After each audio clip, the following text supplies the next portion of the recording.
Welcome in, everyone, to another edition of the GSMC College Football Podcast, brought to you by the GSMC Sports Network. I'm your host, as always, Tommy Brzee. It is Monday, January 27th around here, and we have a great show for you today. We're going to start talking about Penn State hiring Jim Knowles, a lot of different things going into this 2025 season for Penn State, and they just pushed their chips to the center of the table as far as I'm concerned. So we'll get into that. We'll get into a couple of names to watch for the Ohio State defensive coordinator search, and kind of just get into the big year that 2025 is for Penn State. Then we'll talk about the tampering allegations around Ohio State. Sounds like Carnell Tate and Jeremiah Smith were offered a pretty penny to find their way elsewhere out of Ohio State, and we'll talk about that and how it's a huge issue in college sports and how, as of right now, we don't really have anyone to fix that issue as of at least right now.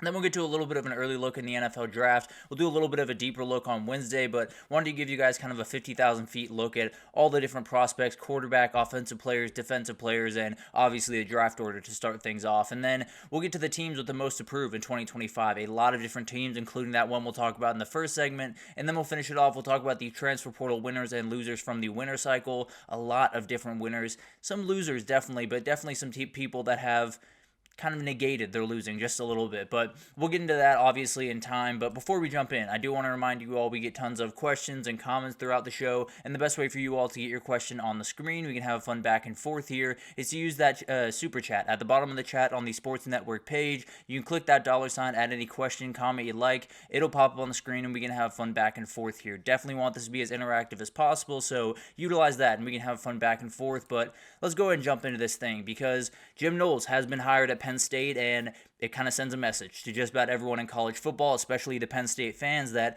they're all in on 2025. Plain and simple. That is what's going to happen in 2025, and it's going to create a lot of energy around that program and a lot of pressure around that program. So let's go ahead and jump into this, and the details of this are relatively simple. It sounds like Jim Knowles is getting paid $3.1 million per year to be the new defensive coordinator at Penn State, a number that a lot of Penn State fans wouldn't even dream they'd be paying for a coordinator about 3 years ago. So that is a big thing that we need to talk about a little bit more.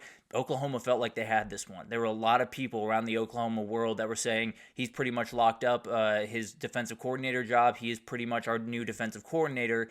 And then Penn State came swooping in. So a lot of different things to kind of unpack here. And one of the bigger ones is just, why would he leave Ohio State? Why would he walk out of the team that just won a national title, that he just led with the number one defense in the country?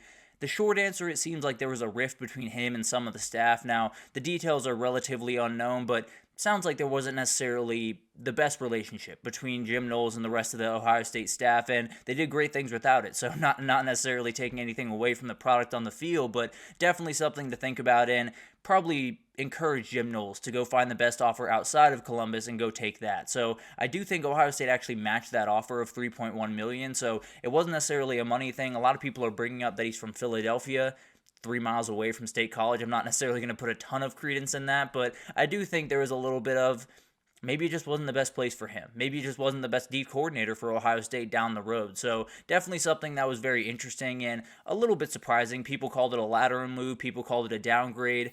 I think that's up for debate, if I'm being totally honest with you. I understand Ohio State's on the top of the sport, so obviously Penn State's a little bit of a downgrade, as would any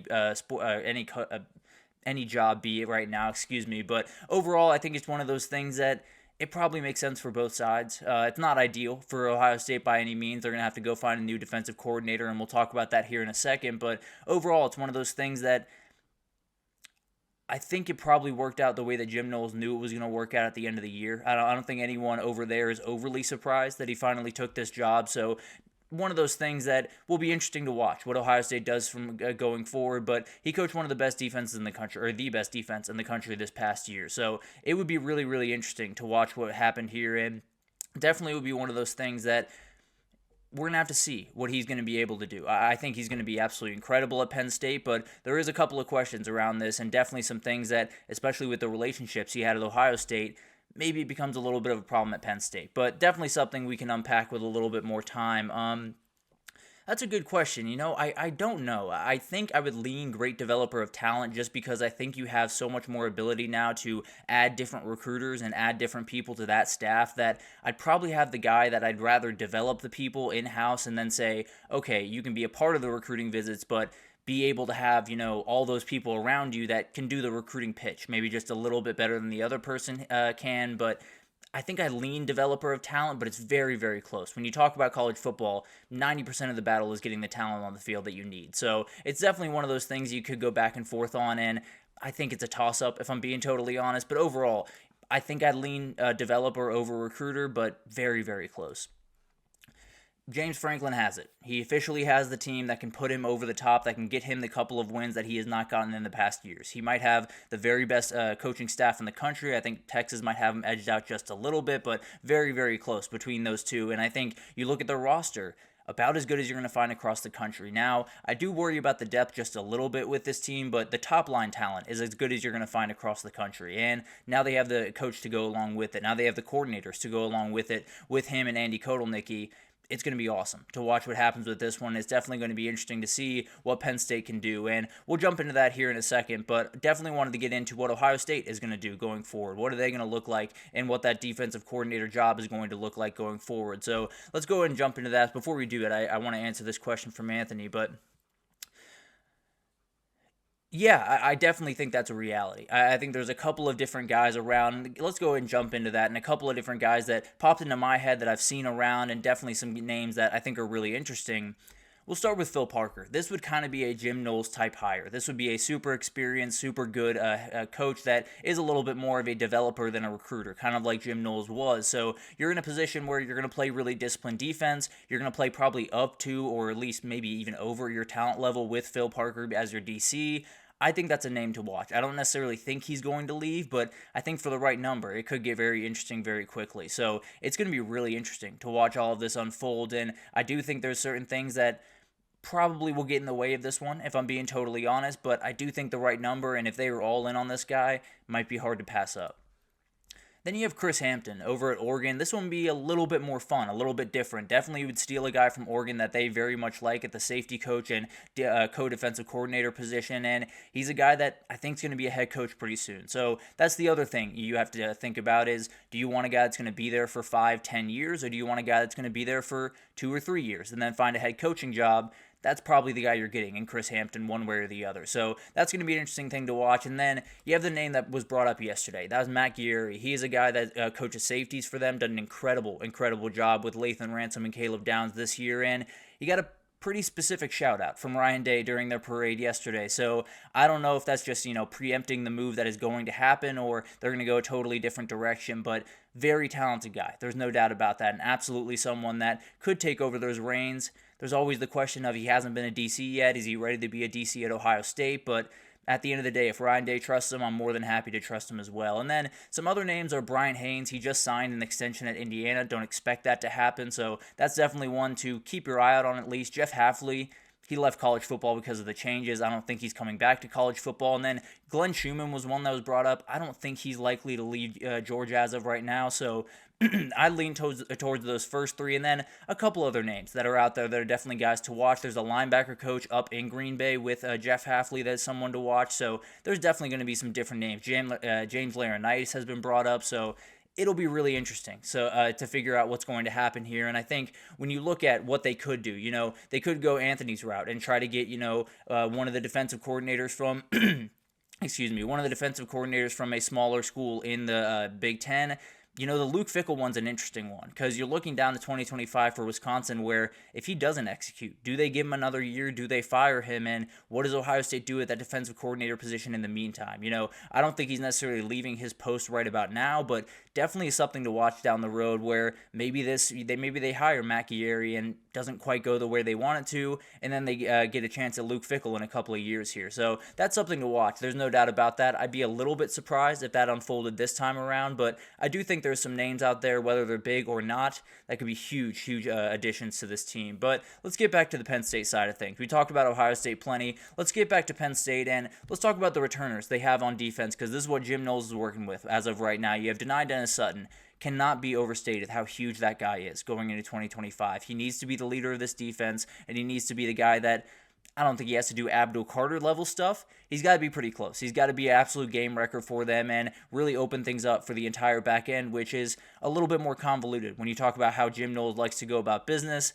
Definitely need a little bit more from that back end. So the front line, you got to get there with 4, one way or another. Dennis Sutton's going to lead that way, and then Zane Durant's a huge piece to get back on the interior of that defense. Maybe the biggest piece of this group, if I'm being totally honest. He's going to give a lot of structure to that team and definitely lock them in a little bit better. You got Dom DeLuca at linebacker. You got Tony Rojas at linebacker, along with Alonzo Ford, who's playing some really good football there. You got some really good guys in the middle of this defense. And then on the back end, Zion Tracy, Zakee Wheatley, A.J. Harris, you're going to be more than fine. You have these talent. You have the foundation to make sure that this thing can be built right, and you can have a top 5 defense in the country. You can have a top 5 defender in the country and Dennis Sutton. You can have Tony Rojas being an absolute monster, maybe like a Butt Kiss Award winner next year. And then Zion Tracy and Zakee Wheatley give you so many options on the back end. They're so good at making sure that they give a nice structure to this group and keep everyone in line. And that is a huge part of this defense, is having 2 safeties that you can very much trust. They had them in Caleb Downs and Lathan Ransom. Probably taking a little bit of a step down when you come to talent, but overall, 2 very, very talented, 2 very experienced guys that well, I think will help this learning curve that is going to be a thing for this Jim Knowles defense. I think it's going to help it come along a little bit quicker than before. But we've talked about Jim Knowles. We've talked about all the things that are happening around Penn State. What are the certain things that have to happen in 2025 that have to go right, or they're going to fall off a cliff, or it's not going to end the way they want it to, which is winning a national title at this point? So let's go ahead and jump into this. And I think the wide receiver play is the biggest part, right? It needs to elevate next year. There's no 2 ways around this. There's no way to kind of find your way tiptoeing around this. You're not going to win a national title if they don't make plays on the outside, plain and simple, especially without Tyler Warren in your lineup. So this is something that you're no longer at the point where you can say, well, there's next year and we'll figure it out. It's going to be really tough to figure it out next year, especially with all of the pressure that's on this year. So Kyron Hudson, Devontae Ross, you brought in. That's a 4th receiver from USC, and that's a G5 talent. Now, both those guys are very talented. I think both can be very effective, especially Dante Ross, but I do think there's got to be some confidence there, and there's got to be a moment during the spring where they turn their head and they say, we got our 2 guys. If they don't say that, then they're probably scrambling during spring, and this has not necessarily been fixed to the level that you need it to going into next year. Drew Aller needs to take that next step. You know, we thought it was going to be this year, and he did take a step this year. It's not necessarily to say that he played terrible football throughout the year. He played better football than he did the first time around. He's going to have to elevate a little bit more. He's going to have to be the quarterback that can lead them to a national title, do a Will Howard type run in that CFP 4 games where he is the main focus, he is the main attention, he's making every single play in front of him. That is a very difficult thing for a kid that we haven't necessarily seen show up in 1 big game in a row. So that's going to be something to battle and definitely something to figure out. He gets Oregon at home, he gets at Ohio State, and then he gets possibly the Big Ten title. You're going to have to win a lot of those games. It can't just be, oh, we beat Ohio State, but we lost in the first round of the CFP. Good for us. That can't be the way that this season goes for Penn State, especially with all that's being invested. So definitely going to be something to watch. And then finally, quick learning of the Jim Knowles defense, is going to be a real thing here. You know, they have a ton of talent on that team, and I think they have the talent that probably better fits what Ohio State had initially. Probably didn't fit what Jim Knowles did from the start, and then they kind of find their stride throughout year and a half when they really started to become one of the elite defenses in the country. You can't have that in 2025. You can't have the learning curve of a year to figure out this defense. It's got to be hitting the ground running, and you have the guys around it that I think are going to be more than fine to be able to do this, but I do think there are moments where you're just going to have to make sure that they're in line, because if they're not, then you're going to meet Ohio State and your defense isn't going to be ready, and Julian Sain's going to put up 400 yards on his old DC. So you're going to have to figure that out. Definitely something to think about, and overall, I think you look at Penn State, you're in the driver's seat of the Big Ten, of the of really the national title chances going into next year. You maybe have the best coaching staff in the country. You have some of the best talent in the country. It's officially time to deliver, and that's something that a lot of Penn State fans love. I think James Franklin loves as well, but probably a little bit nervous about it. It's going to be one of those years where you have to find a way. You have to find a way to win 10 games. You have to find a way to get to the Big Ten championship, to get to the CFP, and then win a couple of games while you're there. I don't necessarily want to say title or bust for Penn State, because it's been a while since they've been able to get to that mountaintop. Ohio State was a little bit different, but I do think it's one of those things where you got to show real concrete strides and pretty big strides in 2025 if anyone's going to have confidence in James Franklin going forward. That's going to be a really big battle. And Anthony, it's Amin Vanover. Amin Vanover is going to be the opposite edge rusher across from Dennis Sutton. Two very, very talented guys. I love Vanover going into next year. And then, yes, you're absolutely right. I think Luke Reynolds is downright special, and I think he's going to be plenty for this team. I don't necessarily know if he's going to be the blocker that Tyler Warren is. I don't know if he's going to be lining up under center or anything like that, but he absolutely will be a big piece of this offense. They're probably going to need a little bit more from their wide receivers next year, if I had to imagine, though. So that's going to be an interesting thing to watch. We all understand where Penn State stands right now. They might be the number one team in the country going into next year. They might be the team that everyone expects to win the national title. It's not a place that they've been very often. So it's going to be fascinating to watch this team go throughout spring and go throughout summer and then finally to fall camp. It's going to be fascinating to watch this team and see if they're rising to the moment or they shrink away pretty quickly. But that'll be awesome to watch. We'll obviously keep you updated. But tampering allegations over at Ohio State is something we got to talk about. Carnell Tate and Jeremiah Smith were offered a pretty penny to find their way out of Columbus and to somewhere else. And we'll talk about what's going on there right after this, so stick with us.